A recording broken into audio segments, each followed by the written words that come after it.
समारोह में उपस्थित सभी अतिथिगणों से निवेदन है कृपया राष्ट्रगान के सम्मान में खड़े हो जाएं।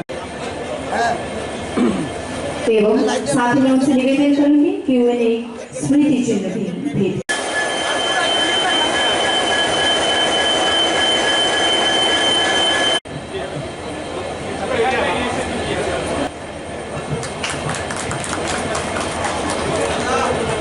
धन्यवाद। मंत्री श्री प्रणजीत सिंह रॉय जी, त्रिपुरा के माननीय उप मुख्यमंत्री श्री जिष्णुदेव वर्मा जी, मणिपुर के खोंगसांग तक लगभग 55 किलोमीटर तक विस्तारित होगी और इस खंड का निर्माण एक्सप्रेस पहली ऐसी सीधी ट्रेन सेवा होगी जो उत्तर पूर्व के 2 राज्य त्रिपुरा और मणिपुर को जोड़ता है।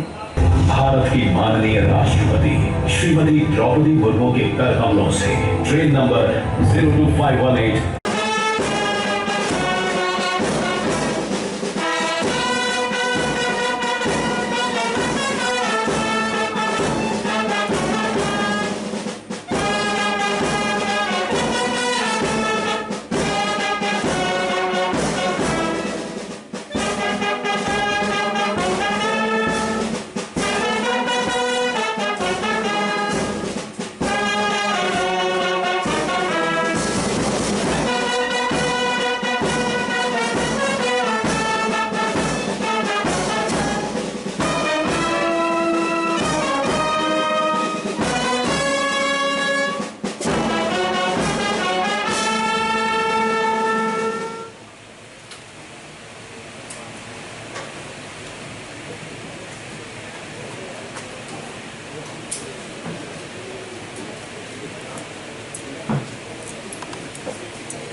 आगे